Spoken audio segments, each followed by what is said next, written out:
moi, je vais vous raconter une petite histoire. D'abord, un petit peu ma petite histoire, et puis des parallèles entre deux univers.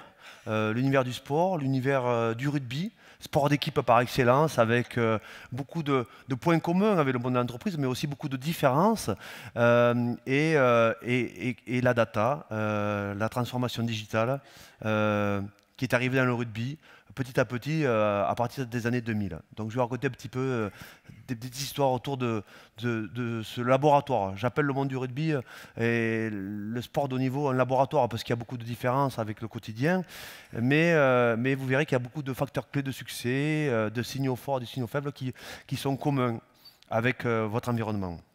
Alors, je travaille aussi, je suis consultant chez Capgemini depuis à peu près 10 ans. Pourquoi? Ben, à cause du rugby. Parce que Serge Kampf, qui a créé Capgemini, était un fan de rugby. Et lorsque j'entraînais le Stade français dans les années 2000, Serge me dit, ça serait bien que tu viennes un petit peu travailler avec la partie conseil. Donc j'y suis allé, voilà. Et j'ai travaillé à la partie conseil. Et en fait, le rugby m'a toujours accompagné parce que c'est vrai, le rugby était un sport amateur avant. Et dans les années 90, quand j'ai commencé à jouer à Colomiers, on avait la possibilité d'étudier, parce que c'est un sport traditionnellement universitaire, c'est les Anglais qui ont inventé ce sport, ou bien de tenir un bistrot. Et mes parents n'étaient pas trop d'accord pour que je prenne un bistrot très jeune, donc j'ai étudié, donc j'ai fait une école de commerce, d'abord un DUT de gestion. Ouais, il était important de jouer pour la fac. Quand on jouait pour Paul Sabatier, quand on était champion de France, on avait 2 points de plus à la moyenne. Donc j'ai eu 2 points de plus à ma moyenne. Donc après j'ai intégré une école de commerce. Il fallait que je joue pour bien sûr l'école de commerce. Et si on était champion de France, j'avais 2 points de plus à la moyenne. Donc j'ai eu 2 points de plus à la moyenne. Et voilà. Puis après j'ai commencé. Alors le rugby était toujours amateur. En 95 on est passé pro. Mais nous on ne savait pas trop ce que ça voulait dire pro. Donc en 97, quand j'ai terminé mon école de commerce, ben, je suis allé voir la Société Générale. Parce que la Société Générale, c'était le sponsor du rugby, donc j'ai été pris à la Générale, ça allait très vite, hein. Et puis voilà, donc j'ai une expérience professionnelle dans le monde de la finance. Et en 2003, lorsque j'ai arrêté ma carrière, je suis devenu entraîneur. Et donc voilà, je me suis promené on va dire à cheval sur le monde du sport, le monde du rugby qui devenait professionnel, et le monde de l'entreprise. Et depuis, je suis consultant pour Capgemini. Et je porte une offre qui s'appelle Human Capital Analytics. Et c'est un petit peu l'histoire de cette offre que je vais vous conter pendant 1 heure.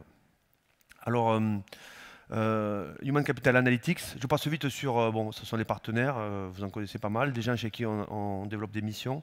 Human Capital Analytics, c'est l'arrivée de la donnée dans le sport de haut niveau.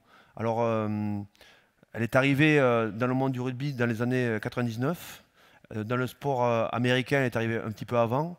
Mais moi, je vais vous raconter l'histoire de la donnée dans le sport de haut niveau. Ma présentation, vous l'avez faite, donc voilà. J'ai joué 20 ans à Colomiers, j'ai joué ensuite au Stade français, j'étais entraîneur du Stade français pendant 4 ans. Ensuite, j'ai été entraîneur de l'équipe d'Argentine pendant 2 ans. Et j'étais entraîneur de l'équipe de Montpellier pendant 4 ans et demi. 4 ans et demi parce qu'il me manque 6 mois. Ça fait partie de mon parcours et très intéressant aussi cette expérience-là. Et d'ailleurs, j'en ai retiré des enseignements sur l'utilisation de la donnée. Et voilà. Alors, je vais commencer de suite par vous raconter ma première expérience. Bon, c'était en 2002. En 2002, on joue face à l'Angleterre. On avait entendu parler déjà, on avait perdu la finale de la Coupe du Monde en 99 face à l'Australie. On avait entendu dire que les Australiens, ils avaient déjà des logiciels qui leur permettaient de traiter l'image, tout ça. Nous, en France, non. Nous, on avait une vieille cassette VHS qu'on regardait quand on avait fait des bons matchs et qu'on jetait quand on avait fait des mauvais matchs. Voilà, c'était un petit, voilà comment on traitait l'information, nous. Et en 2002, avant le match face à l'Angleterre, Bernard Laporte, qui était l'entraîneur, nous dit: on a installé un truc énorme au Stade de France, vous allez voir, il y a des capteurs partout et on va vous suivre, on va suivre votre performance individuelle. Oh là là, donc on avait la pression, déjà on jouait l'Angleterre, puis en plus on allait être fliqué pendant toute la partie. Et donc on joue le match, on fait un match énorme, on bat l'Angleterre, l'Angleterre qui était une grosse équipe à l'époque, et ce qui nous amène à faire le Grand Chelem. Et puis le match se termine et on ne parle plus de ce projet de données. C'était Opta, je ne sais pas si vous connaissez, Opta, un fournisseur de données qui était présent dans le monde du sport. Et puis 15 jours plus tard, on se retrouve pour un rassemblement pour jouer pour aller en Écosse. Il nous restait l'Écosse et l'Irlande à jouer. Et Bernard Laporte nous dit, dès le lundi, débrief du match d'Angleterre, et le débrief d'habitude on le faisait avec la VHS, et là il nous dit, j'ai des chiffres à vous donner. Oh là là, on est très attentif, on a fait un gros match, tout ça. Et là il commence à me dire, Fabien, je lui dis quoi, tu cours pas. Je cours pas. En fait, moi je jouais demi de mêlée. Vous connaissez un petit peu le rugby à peu près. Qui est-ce qui connaît un peu le rugby, voyons dans la salle? Bon, mais c'est l'unanimité, donc voilà. Donc, parfait. Donc, je cours pas. Alors là, en plus, j'avais fait un match, j'étais vidé, j'avais tout mis dans ce match. Et je lui dis, pourquoi tu dis ça? Eh bien, tu cours moins que Clément Poitrenaud. Clément Poitrenaud, il joue arrière. Ah bon? Alors moi, je touche à peu près 80 ballons par match, et Poitrenaud, il en touche 5. Je cours moins que lui? Oui, oui, tu cours moins que lui. Oh là là. Et tu cours moins que les ailiers. Ah bon, je cours moins que les ailiers? Bon. Et donc il me dit, voilà, pendant ce match, j'avais couru à peu près 8 km, eux ils en avaient couru 10, j'en avais couru 8, après il y avait 3 vitesses, il y avait allure soutenue, sprint et marche. Et j'avais, par exemple, je me souviens, en sprint, j'avais à peu près 500 mètres, et eux ils avaient 800 mètres, allure soutenue, moi j'avais 4 km ou 5 km, eux ils en avaient un de plus que moi. Mais je me dis, c'est pas possible, ces mecs qui touchent le ballon 4 fois ou 5 fois dans la partie, moi j'en touche 80 et à la sortie, bon. Et puis je me fais engueuler, bien sûr. Bah, après, ils ne me donnent pas la solution, donc je garde ça en tête. Et puis on fait le Grand Chelem, 2003, ma dernière saison en tant que capitaine en équipe de France, on perd en demi-finale face à l'Australie, face à l'Angleterre en Coupe du Monde. Je deviens entraîneur l'année suivante. Pendant 4 ans, j'entraîne le Stade français. J'ai toujours ça en tête. Et puis je me mets à... On commence à avoir des outils. On commence à avoir des outils GPS. On n'est pas obligé de payer très très cher parce qu'à l'époque, je crois qu'ils nous avaient dit qu'en euros, ça faisait 40 000 euros équiper le Stade de France pour avoir ces quelques informations, pour apprendre que je ne courais pas. Donc, bon, on va attendre un petit peu, j'ai dit que les outils se développent. Et puis, je deviens entraîneur de l'équipe d'Argentine. Et là, j'ai un peu plus d'outils et je me mets à travailler sur notamment le déplacement des joueurs. Et je me rends compte qu'en fait, effectivement, je courais moins que les arrières et les ailiers. Alors, je vais vous faire un petit dessin. Normalement, si ça marche, tout à l'heure ça marchait. Alors, je vais faire un petit dessin. Je vais avoir l'autre écran là? Ouais, normalement? Oui, d'accord. Alors, je vais vous faire un petit dessin. Un terrain de rugby, c'est à peu près comme ça. Voilà. Et vous avez une équipe qui attaque, une équipe qui défend. L'équipe qui défend, je fais un rideau. L'équipe qui attaque, elle est comme ça, elle porte le ballon sur toute la largeur. Voilà. Et en fait, vous avez 3 joueurs qui sont chargés de couvrir le fond du terrain, qui sont le 14, le 15 et le 11. Parce qu'en rugby, vous pouvez taper par-dessus la défense. Vous êtes obligé de faire des passes en arrière. Donc, l'équipe qui attaque, elle doit se faire des passes en arrière. Mais par contre, ils ont la possibilité de taper dans le champ profond. Et donc, il faut couvrir ce champ profond. Et donc, vous avez 3 joueurs qui sont chargés de couvrir. C'est le 14, le 15 et le 11. Et effectivement, lorsque l'équipe déplace le ballon sur la largeur, l'équipe adverse, je me rends compte que le 14, le 15 et le 11, qui font ce qu'on appelle la bascule, le 11 vient fermer, le 15 couvre le second rideau, puis vient fermer derrière le 15, et le 14 couvre derrière le 15 pour venir jusque-là. Lorsque le ballon repart, eh bien le 11 repart, le 15 repart et le 14 repart. Je me rends compte que c'est là qu'ils font beaucoup de kilomètres. Ils font beaucoup de kilomètres sans ballon. Ça, c'est quelque chose qui est ancré chez nous. Vous savez, le rugby est un sport très processé. C'est-à-dire qu'en rugby, on répète en permanence 95% de ce que vous voyez à la télé, de manière offensive et défensive. On a des organisations qui sont très processées. Et on passe la semaine à apprendre par cœur notre comportement. S'il y a un joueur qui se trompe, c'est les 5% qui ne sont pas prévus qui se passent. Voilà. En général, quand on se trompe, c'est quelque chose qui n'était pas prévu. Et c'est quelque chose qui sort du process. Et c'est parfois une erreur, ça fait marquer, mais parfois une erreur, ça fait prendre un essai. Voilà, en résumé. Et donc, nous, traditionnellement, c'était une défense qu'on appelait la bascule. Le fond du terrain, c'était une bascule des joueurs qui couvraient le fond du terrain. Et là, je me dis, mais ce sont des joueurs, en général, 14, 15, 11, ce sont des trois quarts, ce sont des joueurs rapides, ce sont des joueurs qui, quand ils ont le ballon, ils doivent marquer des essais. Et je me dis, mais ils passent 90% de leur temps à courir sans le ballon. Est-ce qu'on ne peut pas améliorer notre système défensif? Et lorsque je suis entraîneur de l'équipe d'Argentine, je dis, c'est clair le dessin là à peu près là hein. Quand je me retourne, je me dis, bon, après vous pouvez me poser des questions si vous ne comprenez pas. Donc, je vais vous faire un nouveau dessin. Je deviens entraîneur de l'équipe d'Argentine et j'ai le temps de réfléchir sur l'organisation défensive. Et je propose à un joueur qui s'appelle, à l'entraîneur en chef qui s'appelle Santiago Felan, entraîneur de l'Argentine, une nouvelle organisation défensive. Je lui dis, je lui fais la démonstration que 14, 15 et 11 dépensent trop d'énergie à courir sans le ballon. Je lui dis, on pourrait garder ce rideau défensif, on pourrait laisser le 15 couvrir la moitié du terrain comme ça et faire décrocher un joueur du premier rideau. On laisse le 14 et le 11 en ligne comme chef de défense et on fait décrocher le moins bon plaqueur ou le joueur le plus adroit pour partager avec le 15 l'autre partie. Donc je lui propose le 10 qui est le moins bon plaqueur et le plus adroit, ou le 8 qui est très adroit. En fonction des profils de joueurs, on va demander au 15 de couvrir cette partie du terrain et un autre joueur cette partie du terrain. Et je lui prouve par A plus B, à l'entraînement, qu'ils courent à peu près 60% de moins. Donc, quand ils vont avoir le ballon, ils auront le potentiel à exploiter bien plus important. Et il ne veut pas. Voilà. Il ne veut pas. La première saison, il ne veut pas. Ça s'appelle les mercenaires de l'innovation. Vous connaissez les 7 mercenaires de l'innovation? Ça ne s'est jamais fait, ça ne marchera jamais, on n'a pas le temps, on n'a pas les moyens. Et quand vous essayez d'innover, quand vous essayez de transformer une organisation, il y a toujours 7 mercenaires qui lèvent la main. Et donc là, il me livre les 7 mercenaires de l'innovation. Et puis, la deuxième année, c'est une tournée en Argentine de 3 semaines. On reçoit 2 fois l'Écosse, qui a terminé dernière du tournoi. Et on perd 2 fois face à l'Écosse. Je ne vous explique pas la crise. Et puis les Argentins, c'est des Latins. Hein, c'est terrible. Et le dernier test match, c'est la France. Et la France qui vient de faire le Grand Chelem. On est en 2010, dernier Grand Chelem de la France. Et là, il vient me voir, il me dit, il faut faire quelque chose. Et je lui dis, mais moi je suis là, je suis entraîneur, c'est toi le manager, je suis à ta disposition. Il me dit, ton histoire de système défensif, ça marcherait contre la France? Je dis, ah oui.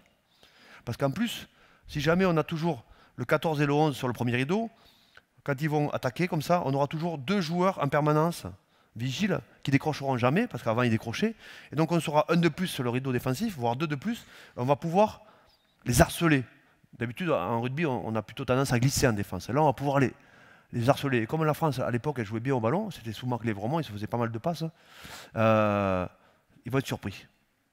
Donc, en une semaine, on transforme notre organisation défensive. En une semaine. Alors là, il y a des mercenaires d'innovation qui auraient pu se lever, qui auraient pu dire non, ça ne marchera jamais, ça ne marchera jamais. Et vous savez, dans une organisation, dans une équipe, il y a, je vais vous dessiner une équipe de rugby. Voilà. Une équipe de rugby, c'est un cercle. Et à l'intérieur, vous avez des talents. Vous avez des talents, voilà, qui jouent ensemble. Et en fait, les talents, il faut les connecter, il faut leur apprendre à jouer ensemble. On n'additionne pas les talents, en fait, dans un cercle, dans une communauté. Soit on travaille ensemble, et donc on travaille bien ensemble, et donc on fusionne. Quand on fusionne, on a confiance en l'autre, on a confiance en soi, on a confiance dans les systèmes, donc on monte en compétences, et donc la communauté monte en compétences. Soit on ne travaille pas ensemble, et donc on se repousse, et donc on sort du cercle, donc on sort de la communauté. Et là, l'équipe, elle bascule sur un cercle vicieux. Ça veut dire que, en fait, virtuellement, on est à l'intérieur du cercle, mais réellement, on est en dehors du cercle. C'est ça, un petit peu. On n'additionne pas les talents. Soit on travaille ensemble, soit on ne travaille pas ensemble. Et donc, je reviens à cette préparation de match. Et j'ai dit, on a 3 semaines, on a 3 entraînements. Il me dit, c'est pas suffisant. Je lui dis, mais on va dessiner aussi à l'hôtel un petit terrain, on va répéter en marchant pour apprendre de manière réflexe notre organisation défensive. Et donc, à l'hôtel, avant le petit déjeuner, après le petit déjeuner, on ne brûle pas d'énergie et on répète ça. Et il y a, dans cette équipe, à ce moment-là, il n'y a aucun joueur qui dit stop, ça ne marchera jamais. Parce que vous savez, c'est un univers, le sport de haut niveau, c'est un laboratoire, c'est un univers qui est sous pression, qui est très stressé, qui est très exposé. Imaginez, tous les matins, vous rentrez dans votre bureau, vous avez 10 000 spectateurs qui vous regardent. Waouh, donc vous rentrez, vous rentrez bien, quoi. Hein. Et quand vous sortez du bureau, vous avez 50 personnes qui vous attendent pour faire des autographes à la fin du match. Et quand vous jouez, quand vous êtes dans le bureau, vous êtes en rendez-vous, vous avez une télévision avec 1, 2, 3, 10 millions de téléspectateurs qui vous regardent, avec un journaliste spécialisé qui analyse vos performances, et puis un ancien de votre métier qui dit oh, ça c'est bien fait, ça c'est pas bien fait. Vous êtes en permanence vu, en permanence analysé. Et ça met beaucoup de pression. C'est gratifiant, mais au quotidien, ça met beaucoup de pression sur le cercle. Et il suffit qu'il y ait, dans une communauté, un joueur qui dit stop, ça ne marchera pas, il ne faut pas y aller. De suite, ça fragilise l'équilibre. Et donc, durant ces semaines, chez les Argentins, ça ne bouge pas. On travaille, on travaille, on travaille. Résultat des courses, le jour du match à Buenos Aires, eh bien, la France a perdu face à l'Argentine. Elle a perdu par plus de 40 points, ce qui est le record de points encaissés par l'équipe de France à ce jour. Et le 11, le 14 et le 15 ont été les meilleurs marqueurs. Et le 8, puisque c'est lui qui avait décroché, ont été les meilleurs marqueurs, ont été les joueurs qui ont porté le plus le ballon et qui ont été les joueurs les plus performants. Défensivement, l'équipe elle a réussi à rusher, à agresser l'équipe adverse, l'équipe de France, ce qui a empêché l'équipe de France de développer son potentiel. Voilà la première histoire que je voulais vous livrer, c'est-à-dire entre 2002, quand on a pris conscience et qu'on a utilisé la donnée et qu'on nous a livré, que Bernard Laporte m'a livré les statistiques pures comme ça, bon, la surprise, le temps de digestion, ça va pas très vite, vous avez vu, il a fallu 8 ans qu'un... Bon, ça va pas très vite, hein, mais c'est pas grave. Mais après, au bout de 8 ans, l'évolution qui a pu avoir grâce à la donnée, en fait, sur l'organisation. Donc, en fait, on a travaillé sans s'en rendre compte, sur l'efficience opérationnelle, quoi. Les premières données nous ont permis de transformer des choses qui étaient pour nous acquises, qui étaient depuis 100 ans la seule possibilité de défendre, la seule manière de défendre. Et en fait, ça a été une révolution. Mais il a fallu du temps. Il a fallu du temps à notre niveau. Voilà. Ça, c'est un peu la genèse de l'histoire. Mais ensuite, lorsque j'ai commencé à travailler pour Capgemini il y a 3 ans, sur ce sujet-là, on l'a testé sur nous. Et on s'est rendu compte que la donnée, l'utilisation de la donnée, il y avait d'abord un côté descriptif, c'est-à-dire revenir sur ce qui s'est passé et récupérer les informations sur ce qui s'était passé pour ensuite basculer sur le prédictif, anticiper. Anticiper, mieux se préparer, mieux recruter, mieux anticiper les parcours de carrière, mieux anticiper les blessures, mieux anticiper aussi les départs dans notre univers, maîtriser le turnover. Et donc, on s'est rendu compte qu'entre mon laboratoire et la vraie vie, il y avait à peu près une quinzaine de cas d'usage qui étaient identiques. En fait, on s'est rendu compte qu'on pouvait, grâce à la donnée et grâce à l'utilisation de la donnée, donner des outils d'aide aux décideurs, des outils d'aide aux managers. Parfois, on peut avoir un peu peur, et moi j'ai vu, avec l'arrivée de ces données-là, les joueurs qui pouvaient avoir des craintes. Et j'étais le premier joueur à tester ça sur moi, et c'est vrai que ça m'a surpris. Mais ce ne sont que des outils d'aide à la décision, ou des outils d'aide au débriefing et au feedback. Je vais vous donner un deuxième exemple. Ce joueur-là, il s'appelle Danny Kerr. Est-ce qu'il y en a qui le connaissent? 1, 2, ah. Ça devient plus compliqué. C'est un Anglais, hein, il a le maillot de la rose, il joue demi-mêlée. Je commente les matchs pour France Télévisions, et c'était il y a 3 ans. Un match au Stade de France, l'Angleterre menait face à la France. Ce jour-là, demi-mêlée, même poste que moi, réalisait un match exceptionnel. Et Farrell, qui est le demi-ouverture, réalisait aussi un match exceptionnel. Et l'Angleterre menait de 10 points. Devant moi, il y avait le staff anglais avec les analystes qui avaient des écrans partout et qui suivaient la performance et les préparateurs physiques de leurs joueurs. Et à un quart d'heure de la fin, je vois remplacement de Danny Kerr. Je commentais le match, je ne comprends pas. Le joueur n'est pas blessé, ils le sortent. Là-dessus, un nouveau joueur rentre, Dickinson, trouve pas ses marques, il n'est pas chaud, il est moins bon, il bafouille un petit peu son rugby. C'est un joueur charnière. Demi-mêlée, c'est comme dans l'entreprise, ce sont les gens qui gèrent le jeu. Derrière lui, Farrell se met à moins bien jouer, parce que Dickinson, qui est en train de le servir, le sert moins bien. Et l'équipe commence à perdre son organisation. Les Français reviennent à la partie, marquent une pénalité. Et je ne sais pas si vous vous venez, c'est Ficou qui marque un essai à la dernière action, servi par Zarzinski, marque un dernier essai. Et la France arrache la victoire face à l'Angleterre. Je commente 2 matchs par week-end. Le week-end suivant, je vais en Angleterre, je commente un Angleterre-Irlande. Et je suis dans la salle de presse et j'essaie de me renseigner. Je veux savoir pourquoi Danny Kerr est sorti 15 jours auparavant, la semaine précédente, face à la France. Et là, on me dit, les préparateurs physiques, les données. Oh, j'ai dit, mais quoi? En fait, on m'explique qu'il était passé dans une zone rouge, c'est-à-dire qu'il avait parcouru un nombre de mètres à allure soutenue, un nombre de mètres en sprint qui, par rapport à son potentiel, le mettait en difficulté, en danger. Il était dans la zone rouge. Nous, on a une zone blanche, on est en dessous, zone bleue, on est bien, zone rouge, on est en danger, mais en danger. Et donc, les préparateurs physiques, très rationnels, hein, les Anglais, les Britanniques, avaient dit, il faut qu'il sorte, il va se blesser. Donc, ils l'ont sorti. Mais, sur le coup, c'est bien, ça, il ne s'est pas blessé. Mais par contre, l'équipe a perdu. Et là, c'est là où je vous dis que la donnée, l'utilisation de la donnée, dans notre laboratoire, est un outil d'aide à la décision.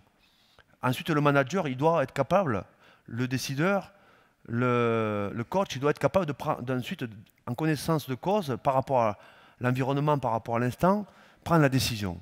Et en l'occurrence, c'était la mauvaise décision, à un quart d'heure près. Gagner au Stade de France, ils avaient le Grand Chelem, les portes du Grand Chelem qui s'ouvraient. Eh bien non. Je me dis, Lancaster, qui était le coach, il va retenir la décision. Il va retenir cette leçon, parce qu'on a le droit de se tromper. Et figurez-vous que pendant la Coupe du Monde 2015, alors qu'il mène de 10 points face au Pays de Galles, à la mêlée, c'est un joueur qui s'appelle Ben Youngs, qui joue, qui fait un match extraordinaire, eh bien, il va sortir à la 70e minute. Et les Anglais vont perdre à nouveau. Et ne pas se qualifier chez eux pour cette Coupe du Monde 2015 pour les quarts de finale. Et Lancaster va perdre sa place. Voilà. Donc, des outils d'aide à la décision, simplement des outils d'aide à la décision, et non pas des outils qui vont prendre les décisions pour les managers et pour les coachs.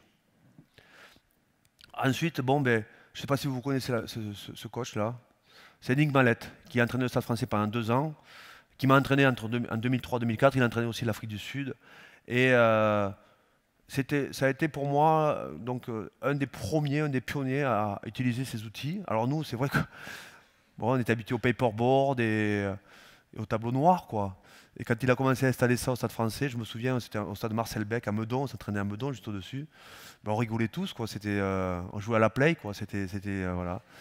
Et puis voilà. Donc dans la genèse de l'histoire, je voulais lui rendre un petit, ouais, je voudrais le saluer parce que on était en 2 ans champion de France 2 fois, quoi. C'est clair. Merci, au revoir.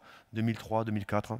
Merci Nick. Et donc c'est vrai que ça a été le premier entraîneur qui nous a apporté vraiment à ce niveau-là l'utilisation de la donnée notamment énormément. Maintenant je vous présente un autre joueur et donc une autre histoire. Vous connaissez? Dan Carter. Et puis je vous présente une phase de jeu. Ça c'est une touche. Et là, à travers cette histoire-là, je vais vous présenter un autre cas d'usage entre Dan Carter et la touche. C'est-à-dire que souvent, les premières informations qu'on avait, nous, sur les données, c'était, on avait quelques informations sur le nombre de mètres parcourus, je vous en ai parlé, France-Angleterre. Et puis après, on avait des informations sur le nombre de ballons touchés, le nombre de plaquages manqués, ça c'est une faute, hein. Réussi, le nombre d'en avant, ça c'est une faute aussi, le nombre de pénalités. C'était des données très factuelles. Et puis, avec le temps, on a récupéré de plus en plus de données, puisque maintenant, on a même sur les... Vous voyez les petits boîtiers sur le maillot, là, vous voyez? Ça, c'est les données, c'est les capteurs qui permettent de récupérer un maximum de données. On a la puissance qu'on impose sur une collision. On a le nombre de collisions. On a la puissance qu'on dégage sur un plaquage. Donc, on voit si on fait semblant de plaquer ou pas, en fait. Voilà.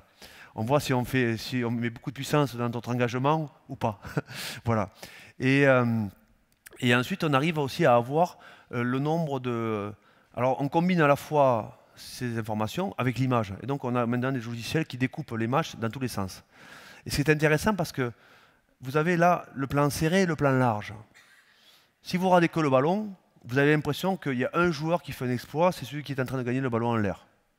Mais si vous radez de plus loin, vous prenez le plan large, vous allez vous rendre compte que ce gars-là, ben, il y a quand même deux personnes qui le portent à bout de bras, donc il n'est pas monté aussi haut tout seul. Donc on appelle ça la qualité des soutiens, la qualité du lift. Et puis le ballon, il n'est pas arrivé par hasard. Hein, il y a quelqu'un qui a fait un très bon lancer. C'est ce joueur-là, le talonneur, celui qui est à droite. Donc en fait, ça nous permet aussi d'objectiver la performance individuelle. C'est-à-dire qu'aujourd'hui, on a une data farm avec un data scientist qui va nous sortir des algorithmes qui vont nous permettre de relativiser la performance individuelle. Et ce n'est pas uniquement celui qui a marqué les points, ce n'est pas uniquement celui qui a couru énormément avec le ballon qui va être le performeur du match. On va se rendre compte que celui qui est derrière, là, qui porte à bout de bras le sauteur, là, il a un lift, on appelle ça un lift qui est parfait. Voilà, il est totalement en extension et on va voir la puissance qu'il dégage, la vitesse d'exécution qu'il va avoir sur ce lift. Le soutien avant, c'est la même chose. On va se rendre compte que le lanceur, la trajectoire de sa balle est parfaite. Et dans l'analyse, on va avoir beaucoup plus d'objectivité. Et donc, aujourd'hui, la progression de la data, ça nous permet d'avancer sur l'analyse et le débrief et le feedback de la performance des joueurs individuellement et collectif. Et si je reviens à ce joueur-là, Dan Carter, il est l'exemple même du joueur qui nécessairement ne va pas énormément courir avec le ballon, mais par contre va avoir en permanence les gestes justes. C'est-à-dire qu'il va avoir très peu de déchets. C'est-à-dire qu'il va toucher à peu près 80 ballons. Sur 80 ballons, les passes elles vont toutes arriver. Ce sera souvent les bonnes décisions. Quand il va utiliser son jeu au pied, ce sera souvent la bonne décision. C'est celui qui va nous faire gagner le maximum de mètres par son jeu au pied. Voilà. C'est l'exemple du joueur qui joue juste. Et c'est vrai que ça, c'est l'étape suivante qui nous a permis, dans l'utilisation de données, et surtout le traitement de la donnée, d'aller plus loin sur l'analyse individuelle et collective. Je reviens sur cette image-là. Ça, c'est le début, ça, c'est Enigmalet. Mais témoigner de comment les joueurs qui sont arrivés ensuite à utiliser ces informations se sont comportés. On pourrait dire ils en ont peur parce que c'est du flicage. Mais je peux vous dire que quand au Stade Français, j'ai commencé à utiliser la donnée et surtout à la partager avec les joueurs, avec l'équipe d'Argentine aussi, et puis à Montpellier, tous les lundis, en fait, après le match du week-end, on jouait le samedi et le dimanche, j'affichais dans la team room toutes les informations que je traitais pas. En fait, je traitais qu'une information. Parce que trop d'informations, ça tue l'information. Donc j'affichais toutes les données. Et les joueurs, dès le lundi, ils arrivaient à la team room et ils se jetaient, ils consommaient, ils se jetaient sur les chiffres. Et ils se comparaient, bien sûr. Dans ce laboratoire, sport de concurrence, émulation, ils se comparaient. Et chaque fois qu'il y avait, par exemple, un joueur qui revenait, il venait nous voir à la salle des coachs, moi j'avais mon technicien vidéo qui était le joueur chargé de la data, il venait le voir, il dit hey, « tu t'es trompé aujourd'hui, tu t'es trompé sur un plaquage. Il m'en manque un. » Le mec, il en avait 19, et bien il en avait compté 20. Donc, en fait, les joueurs étaient d'abord très attentifs à leur performance individuelle, et puis ensuite, ils étaient très attentifs à leur performance vis-à-vis des autres et la performance collective. Et un jour, j'ai dit, on va changer pour voir. On va changer le rythme des entraînements. Et le lundi, en général, donc le lundi matin, c'était l'analyse du match. Analyse de la donnée, collective, individuelle, débrief, feedback, individuel et collectif. Et je me suis dit, aujourd'hui, on va changer, journée de récupération, c'est la récupération, donc analyse du match. On va aller se promener. Pour changer. Parce que vous savez, dans le sport professionnel, des fois, les joueurs, ils ne savent pas où ils habitent, en fait. Ils arrivent, un agent les amène, ils arrivent en avion, ils jouent, ils habitent à côté du stade, ils ne connaissent pas la région. Je me suis dit, on est à Montpellier, je vais leur montrer où on habite. Donc je les ai amenés dans un étang de taux, on est allé rencontrer notre sculpteur, et on l'a aidé à travailler une matinée pour se rendre compte qu'il y avait la mer qui n'était pas loin à Montpellier. Et puis notre lundi, j'ai dit, on va aller marcher en haut du Pic Saint-Loup. Vous connaissez le Pic Saint-Loup, non? C'est la montagne qui domine la région. Elle fait 500 mètres à peu près. Donc on va monter parce que là-haut, on va aller pique-niquer là-haut lundi matin, donc ça nous fait marcher, ça nous fait récupérer.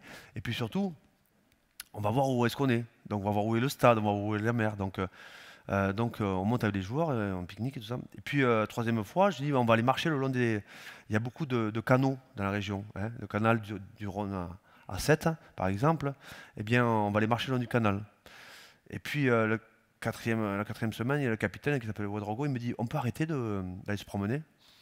Et je dis pourquoi ça vous plaît pas le lundi, tout ça? On respire le bon air, on récupère. Non, non, parce que nous, on n'a pas les données, on veut les informations.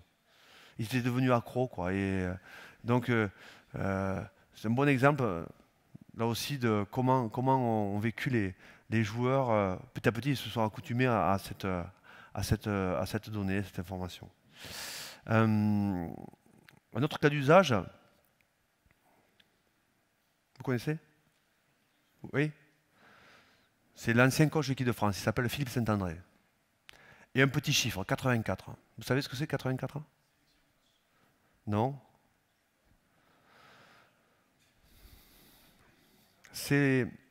En fait, c'est là qu'on va passer du descriptif au prédictif. Parce que pour un manager, ce qui est intéressant, c'est grâce à la donnée, essayer de prédire, essayer d'anticiper ce qui va arriver. 84, c'est le nombre de joueurs qu'a consommé Philippe Saint-André pendant son mandat de 4 ans. Ça vous dit rien. Un mandat de 4 ans, c'est 44 matchs. 44 matchs, 84 joueurs. En général, il y a 15 joueurs titulaires par match. Donc, si vous faites 45, ça fait 3 joueurs par poste à peu près. Si vous faites 84, vous n'êtes pas loin de 7 joueurs par poste. Je vous ai dit tout à l'heure, en rugby, ce qui est très compliqué, c'est connaître l'organisation offensive et défensive. C'est connaître, en fait, les réflexes de celui qui porte le ballon. Quand il fait ça, moi je dois faire ça. Ou bien les réflexes de celui qui sont derrière toi et qui vont répondre à ce que tu vas faire. Et l'apprentissage, ben, c'est l'entraînement, mais c'est aussi enchaîner les matchs. Et en fait, ce qu'ont très bien fait, eux là, vous les connaissez? Ça vous dit quelque chose? Ça s'appelle les All Blacks. Et là, vous avez Dan Carter, Manonou et Richie Mako. Ce qu'ont très bien fait les All Blacks, eux, c'est que pendant le mandat de Saint-André, pendant 4 ans, eux, ils ont consommé 23 nouveaux All Blacks. Ça veut dire quoi, 23 nouveaux All Blacks? En fait, ils ont été champions du monde en 2011, les All Blacks. Et en 2011, ils gagnent face à la France, vous vous en souvenez? Une pénalité qui est plus ou moins contestée. C'est intéressant parce que c'est la première équipe qui a commencé vraiment à utiliser la data. C'est intéressant parce que les All Blacks ont toujours été les meilleurs joueurs de rugby au monde, individuellement. Et globalement, la meilleure équipe de rugby au monde. Mais ils perdaient sur les grands matchs. Je ne sais pas si vous vous souvenez, en 2007, qui c'est qui est champion du monde? L'Afrique du Sud, ici. Et les Blacks perdent contre qui? La France, en quart de finale. En 2003, qui est-ce qui est champion du monde? L'Angleterre. Et les Blacks perdent contre qui? L'Australie, en demi-finale. En 99, qui est-ce qui est champion du monde? L'Australie. Et les Blacks perdent contre qui? Vous vous souvenez de ce match? Ils perdent en demi-finale face à la France. Alors qu'ils sont arrivés avec 17 victoires consécutives, invaincus depuis 3 ans. Ils avaient battu les Français, j'y étais, de 57 à 10 à Wellington 3 mois auparavant. Comment une équipe peut perdre 3 mois plus tard par 43 points? Ça, c'était 99. En 95, qui est-ce qui est champion du monde? L'Afrique du Sud. En 91, qui est-ce qui est champion du monde? L'Australie. Et pour la première Coupe du Monde, en 87, qui est-ce qui est champion du monde? Les All Blacks. Donc, entre 87 et 2011, ils avaient échoué en quart, en demi, en permanence, face à des équipes qui étaient supposées moins bonnes qu'eux. Et donc, quand ils arrachent ce titre difficilement, les All Blacks, en 2011, ils décident de travailler sur la donnée, l'utilisation de la donnée. Et alors, ils vont utiliser les 4 années précédentes, c'est-à-dire entre 2007 et 2011, ils commençaient déjà à avoir pas mal d'informations. Et ce qui est intéressant, c'est qu'eux, ils vont de suite diviser leur population pour essayer de perdre le moins possible de joueurs en cours. Je vous ai dit, Saint-André a utilisé 84 joueurs Et les All Blacks en ont utilisé 23. Et en fait, ils se sont rendus compte en travaillant sur tous les champions du monde que j'ai cités, que toutes les grosses équipes, en fait en rugby il y a 4 grosses équipes pour le moment, 4 équipes champions du monde. Vous avez la Nouvelle-Zélande 3 fois, aujourd'hui, mais à l'époque 1 fois. L'Australie 2 fois, l'Afrique du Sud 2 fois et l'Angleterre 1 fois. Et ils se rendent compte que toutes ces grosses, on appelle ça le Big Four, toutes ces grosses équipes qui ont été champions du monde ont toujours utilisé moins de 50 joueurs pendant le mandat de 4 ans. 52 joueurs pendant 44 matchs, c'est-à-dire à peu près 3 joueurs par poste. Pour pallier les blessures, bien sûr, 33% de blessés en général. On a toujours 33% de blessés en rugby. Sport de combat, sport d'affrontement, sport d'engagement, toujours 33% de blessés. Et ils décident de travailler sur leur population en étudiant, bien sûr, ce qui s'est passé chez les équipes qui ont été champions du monde. Et donc, ils se rendent compte que toutes les grosses équipes qui ont été champions du monde, moins de 52 joueurs utilisés pendant ce mandat. Alors, ils regardent leur population, ils disent qui c'est qu'on va amener en 2015 au titre de champion du monde en Angleterre? Qui c'est qui peut amener? Qui c'est qu'on peut amener? Vous savez, il y a des points communs entre le rugby, le laboratoire, mon laboratoire, et il y a aussi des différences avec la vraie vie. Vous savez que dans le sport de haut niveau, en rugby, à 33 ans, vous êtes mort à peu près. C'est dur de mourir à 33 ans, mais c'est la vérité. C'est-à-dire que vous commencez à être performant sur un plan mondial à peu près vers 20 ans, et si tout va bien, les blessures, les aléas psychologiques, physiques, collectifs, eh bien vous pouvez pousser votre carrière jusqu'à 33 ans, si tout va bien. Hein. À 33 ans, on vous dit c'est fini, t'es mort. Ta vie elle est terminée, c'est une petite mort. Pour moi, je trouve que c'est une grande mort, parce que le truc c'est que tu es lucide en plus. Imaginez à 33 ans, tu comprends à peu près les choses, quoi. Sauf que tu comprends qu'il ne faut plus venir sur le terrain de rugby, quoi. Et donc, individuellement, c'est difficile parce que vous avez un statut social. Vous êtes le cercle que je dessine là, c'est une communauté. Et être à l'intérieur du cercle, on ne s'en rend pas compte quand on est dedans, mais ça donne un regard. Les gens ont un regard sur vous. Ça donne une posture. On ne s'en rend pas compte quand on est dedans. Mais par contre, quand on en sort, on sent que le regard des autres change. On ne vous regarde plus pareil. Vous n'êtes plus vous n'êtes en fait plus rien. Et donc il faut travailler là-dessus aussi. C'est terrible, mais il faut travailler là-dessus aussi. Et les All Blacks, eux, vont dire qui c'est qu'on peut amener vers ce titre de champion du monde 2015. Et il y a ces joueurs-là, en 2011, qui sont des grands joueurs. Carter, Marco, Nono, qui ont 30 ans. Il y a aussi un joueur qui s'appelle Smith, qui joue aujourd'hui à Pau. Conrad Smith, un 3/4 centre, qui a 30 ans. Ils ont tous 29-30 ans. Ça fait 33, 34. C'est des joueurs qui ont déjà 70 sélections. Et donc, ils commencent à travailler sur le prédictif, grâce à la donnée. Et ils commencent à étudier un petit peu leur parcours, les moments où ils se sont blessés, et les moments aussi de fragilité par rapport aux joueurs qui ont, avant, sur le même profil, ont décroché du très haut niveau. Et ils disent, eux, on veut les amener parce que c'est des joueurs exceptionnels. Mais il faut qu'on les protège. Il faut qu'on les protège. Donc, ils vont aménager un parcours de carrière pour ces joueurs-là. Et quand je dis aménager, c'est-à-dire ils vont les sortir pendant 1 an, 2 ans pour certains, ou pendant 6 mois, puis les remettre sur le terrain. Quand je dis ça, les sortir, c'est-à-dire qu'en Nouvelle-Zélande, il y a un seul pouvoir, c'est la fédération. Il n'y a pas comme en France 2 pouvoirs. Il y a la ligue, les clubs, qui se bat en permanence contre la fédération. On voit ce que ça donne aujourd'hui. Hein. Eh bien, en Nouvelle-Zélande, il y a un seul pouvoir. Et elle décide de tout. La fédération, elle dit, bon, nous avons les All Blacks. Puis après, nous avons 4 provinces majeures. Maintenant, 5 provinces majeures.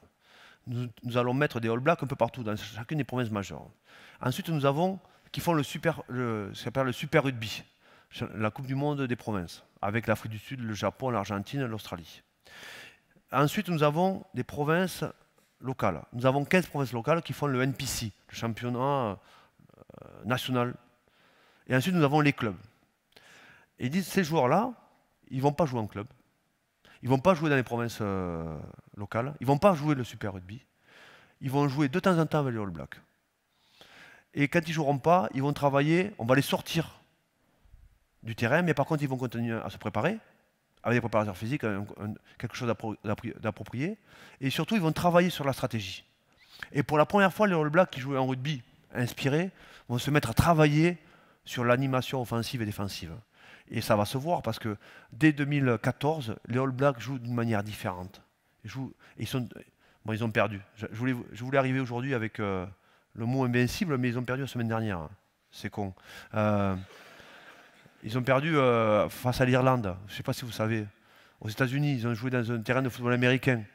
Ils ont joué dans un tout petit, comme un gymnase. Évidemment, les Irlandais, ils avaient les crocs, et eux, ils se sont rendus compte qu'ils allaient jouer dans un gymnase. Donc, ils se sont fait piéger, quoi.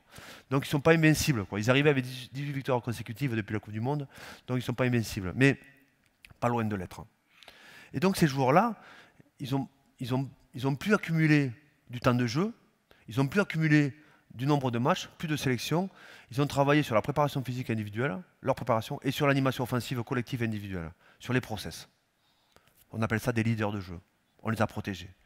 Pour les amener à la Coupe du Monde 2015, intègres, avec le maximum de potentiel. Après, ils ont divisé la population en deux autres communautés. La communauté qui avait à peu près 45 sélections, qui avait entre 23 et 28 ans. Donc eux, on leur a dit, eux, ils sont qualifiables pour les Blacks. Donc s'ils sont bons, ils joueront avec les Blacks. Mais aussi, il faut qu'ils jouent avec les équipes de province. Il faut qu'ils jouent le super rugby pour se frotter aux Australiens, aux Sud-Africains, aux Argentins, aux Japonais. Il faut qu'ils accumulent de l'expérience, du vécu, des cas d'usage. Il faut qu'ils enregistrent. Et puis surtout, qu'il faut qu'ils travaillent les process. C'est-à-dire que la fédération, elle ponde des process que doivent utiliser ensuite les équipes régionales. Tout le monde joue en Nouvelle-Zélande, la province de Waikato, la province de Christchurch, la province de Wellington jouent le même rugby. Ils sont sur les mêmes modèles, sur les mêmes procédures, pour acquérir et entretenir ces réflexes collectifs. Et donc, les joueurs de la deuxième catégorie ont joué pendant 4 ans le championnat des provinces, des super provinces, et avec les All Blacks quand ils étaient sélectionnés. Donc c'est des joueurs qui à peu près tournaient à 35 matchs par an. Au-dessus de 35 matchs par an, on se met en difficulté, on se met en danger physiologiquement. Quand on a ce vécu-là, quand on a cet âge-là, 35 matchs par an. Et puis la dernière catégorie des joueurs, c'était les potentiels All Blacks. Donc il y en avait un peu plus, ils étaient un peu plus nombreux. Certains avaient été déjà All Blacks, d'autres pas. Et eux, par contre, ils avaient un parcours qui démarrait du club. Certains devaient jouer en club. D'autres jouaient le championnat des provinces locales. D'autres devaient jouer ensuite avec les super provinces. Et quand ils étaient bons, ils jouaient avec les All Blacks. Donc ils avaient identifié 3 populations. Et à chacune des populations, ils avaient proposé un parcours de carrière, un parcours d'évolution qui était adapté à leur potentiel. Et tout ça, tout ce prédictif, grâce au descriptif, grâce à la donnée qu'ils avaient récupérée sur les 4 années précédentes. Et puis ils avaient même préparé quelque chose d'intéressant. Vous savez, en 2011, les All Blacks ont un demi-ouverture incontestable qui est Dan Carter. Premier match, il se blesse. Les All Blacks, ils préparent tout. En rugby, tout est préparé. Mais il y a un truc qu'ils n'avaient pas préparé, c'est l'imprévisible.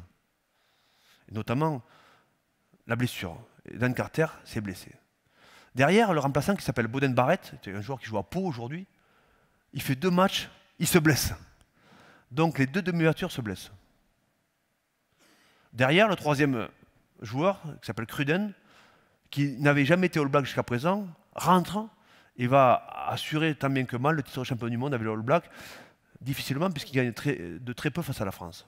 Eh bien, entre 2011 et 2015, ils ont aussi travaillé sur l'imprévisible. C'est-à-dire qu'ils ont même travaillé sur, on blesse un demi-ouverture pendant la Coupe du Monde, c'est-à-dire Carter, il faut qu'on soit capable de mettre une deuxième ouverture pendant la Coupe du Monde, voire un troisième. Et donc, ça, en sortant Carter notamment des radars pendant 2 ans, ils ont fait jouer des jeunes demi-ouverture, donc Beauden Barrett aujourd'hui, qui est impressionnant, mais aussi d'autres joueurs qui aujourd'hui sont potentiellement capables de jouer avec les All Blacks si le titulaire est indiscutable, si le remplaçant se blesse. Et tout ça, ils l'ont retenu de l'expérience de 2011. Vous savez combien de joueurs ils ont donc sélectionné pendant ce mandat? 23. 23 nouveaux All Blacks entre 2011 et 2015, Quelque part, collectivement, ils étaient en dessous de 50, puisqu'il y avait 23 nouveaux sélectionnés, il y en a quelques-uns qui ont décroché, et ils étaient à 48 joueurs sélectionnés pendant 4 ans, pendant le mandat. Et comme par hasard, ils ont été champions du monde. Et lorsque je présentais ce pitch, c'était au mois d'avril, avant la Coupe du Monde, je me permettais de dire, je suis sûr qu'on ne sera pas champion du monde. Je suis sûr parce qu'on est à 84 joueurs utilisés, et 84 joueurs utilisés, en termes de turnover, en termes de maîtrise des process, en termes de réflexe, ce n'est pas possible, lorsque la compétition va monter en intensité, d'être compétitif. Ce n'est pas possible. Ce n'est pas possible. On a beau être des Français, des Gaulois, être capable de se transcender ponctuellement, on l'a déjà fait. J'y étais en 99. En 2007, ils l'ont fait aussi. En 2011 aussi, ça a été la révolution. Nous, on fait des bonnes Coupes du Monde quand on met la révolution dans le groupe. Au bout de 2-3 matchs, on se met en colère, on se déteste, on s'embrasse, voilà, on déchire tout. Et après, on vient se... Mais aujourd'hui, ce n'est pas possible. Ce n'était pas possible parce qu'ils avaient trop de retard par rapport aux procédures. Et lorsqu'ils ont affronté les All Blacks en quart de finale, vous savez, vous vous souvenez, ça a été très compliqué. Ça a été un massacre. Un autre cas d'usage que je voulais échanger avec vous sur la donnée, c'est ce joueur. Vous connaissez? Ça vous parle ou pas? C'est un joueur de Montpellier, j'ai eu la chance de l'entraîner, il s'appelle François Trinduc. C'est vrai. Mais à l'époque, il jouait Montpellier. Et l'histoire que je voulais vous partager avec vous, c'est Trinduc, c'était le meilleur joueur de mon équipe. Et ce meilleur joueur de mon équipe, il arrivait en fin de contrat. Et ce gars, ça faisait 7 ans qu'il jouait à Montpellier. Et il venait d'enchaîner 4 saisons extraordinaires. 4 saisons extraordinaires avec une progression constante. Et moi, entraîneur de Montpellier, à l'époque, j'ai dit, quand je m'entendais assez bien avec mon président, ce qui n'est plus le cas, j'ai dit, il faudrait le garder. Il faudrait le garder. Et donc, il y avait beaucoup de propositions, il faudrait le garder. Il faudrait le garder. Mais je faisais une énorme bêtise. Il ne fallait pas le garder. Là aussi, si j'avais étudié la data et la donnée, et sur les parcours de carrière, je me suis rendu compte qu'il était arrivé en bout de cycle. Et d'ailleurs, moi aussi. Et j'aurais pu anticiper tout ça. J'avais les outils qui me disaient que 4 années, avec le même entraîneur, 4 années de performance, c'est-à-dire, ça faisait 4 ans qu'on se qualifiait, on avait fait une finale, on avait fait une demi-finale, il avait acquis un niveau de compétence qui était avec moi, il ne pouvait pas aller plus loin avec moi. Il aurait fallu que je le laisse partir. Alors dans le monde de l'entreprise, c'est plus facile, c'est-à-dire que quand vous avez une entreprise qui fait 100 000 salariés, qui est implantée aux États-Unis, il y a possibilité de laisser partir un collaborateur qui performe et qui grâce à la data et grâce à votre analyse, vous savez qu'il est arrivé à un moment où il faut le laisser partir, sinon vous allez le perdre. Vous allez le perdre. Et si vous le gardez, si je reviens là-dedans, il ne va pas être heureux. Il va rester parce que vous lui faites une grosse proposition financière pour vous aligner par rapport aux autres, mais il ne va pas être heureux. Parce qu'il a besoin, un cycle de 4 ans, c'est à peu près 25 matchs par an, c'est à peu près 100 matchs. En championnat, quand vous avez dépassé 100 matchs avec le même entraîneur, il a besoin d'entendre autre chose. Il a besoin de découvrir une autre méthodologie. Il a besoin de découvrir une autre approche. Il ne va pas être heureux. Et on a fait l'effort de le garder parce que c'est impossible de perdre François Trinduc à Montpellier. C'était pas possible. Donc on a payé très cher. Et l'année d'après, comme par hasard, il a commencé à avoir mal au tendon d'Achille. C'est un joueur qui n'était jamais blessé. Et 2 mois plus tard, il a été victime d'une terrible fracture. C'est le hasard. Mais si j'avais été vigilant sur les parcours d'évolution des joueurs, j'aurais pu anticiper que la 5e année allait être une année difficile, surtout avec moi. Je serais parti, j'aurais décroché, il y aurait eu un nouvel entraîneur, un nouveau message, ça aurait été bien.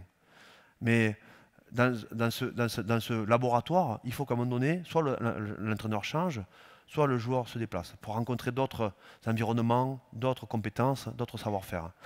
Eh bien, il a eu une blessure terrible qui l'a privé pratiquement de Coupe du Monde et puis d'une année de pratique. Et là aussi, lorsque j'avais préparé ma présentation, je ne savais pas qu'il allait se casser le bras samedi. C'est terrible, ma présentation, il se passe que des... Voilà. Samedi dernier, je commente France-Samoa, il fait un gros match, il est bien, il est heureux, et puis vers la 50e, fracture du bras. Alors là, on ne pouvait pas le prédire. Il y a des choses qu'on pouvait prédire, mais ça, Enfin, je n'avais pas assez travaillé sur le sujet, mais ça, c'est quelque chose qu'on ne pouvait pas anticiper. Mais la contre-performance, la méforme psychologique, et vous savez, dans notre laboratoire, on a besoin d'avoir beaucoup d'appétit. On a besoin d'être en découverte, en recherche. Et quand un joueur commence un peu à s'ennuyer, commence à entendre toujours les mêmes messages, commence toujours à jouer avec le même système, eh bien, il est semé en danger. Donc, c'est vrai que le descriptif et le prédictif, c'est quelque chose qu'on peut maîtriser assez aisément sur le parcours de carrière d'un joueur.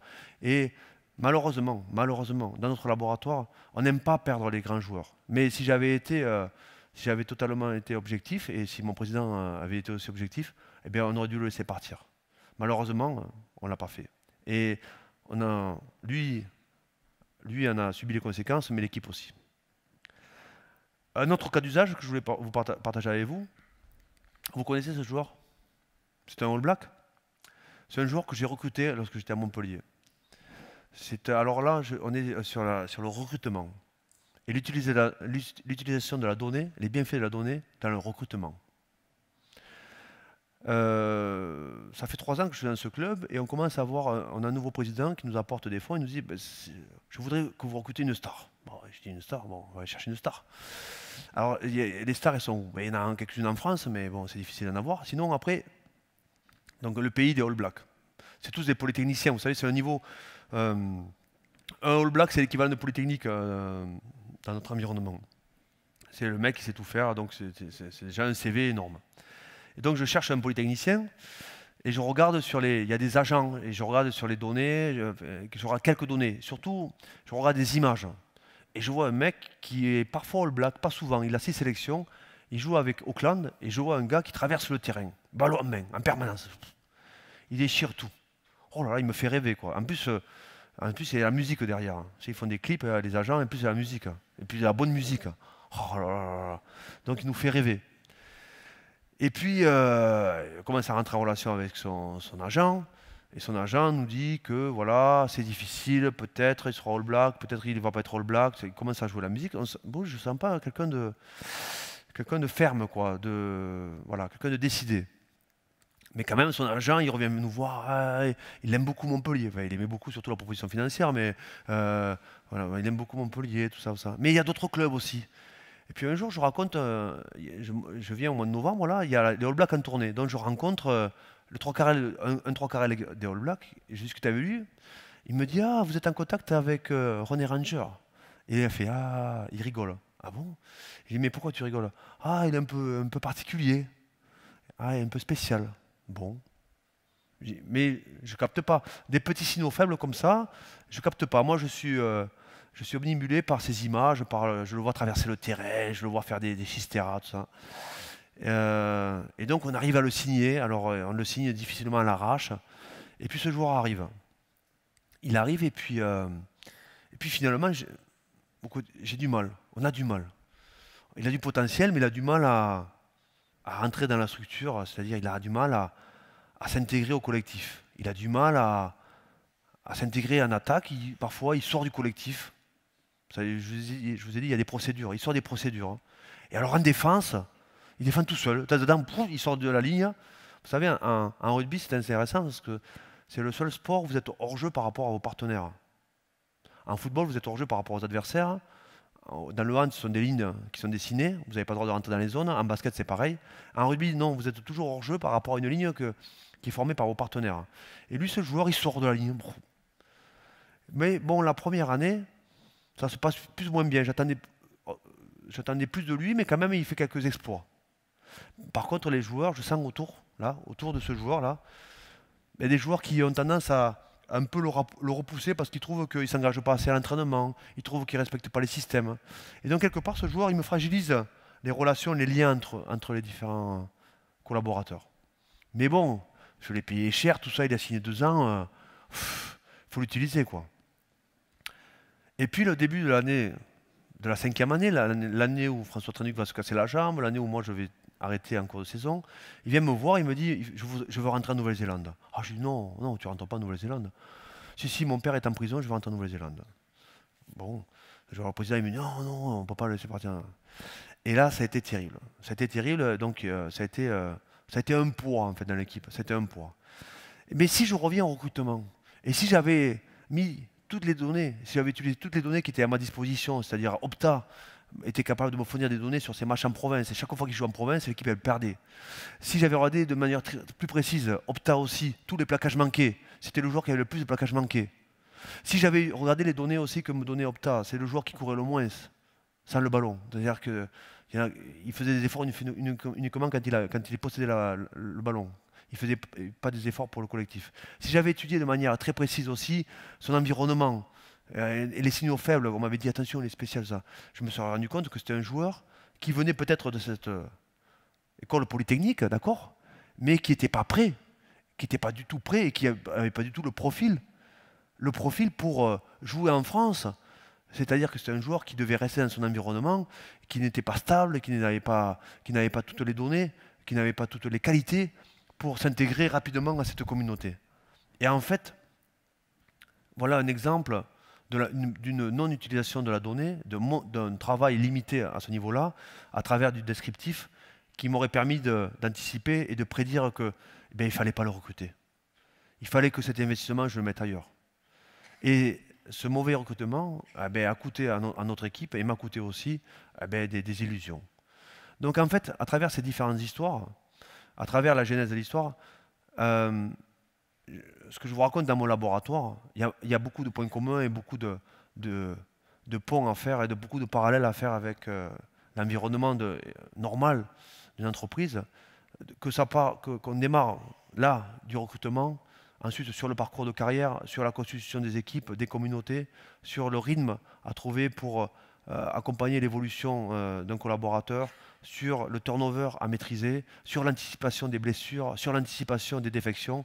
Il y a beaucoup aujourd'hui dans notre univers, grâce à la transformation digitale et grâce à l'utilisation de la donnée, beaucoup d'éléments qui nous permettent, en tant que manager, d'être plus performants. Mais une fois de plus, ça ne remplacera jamais la décision.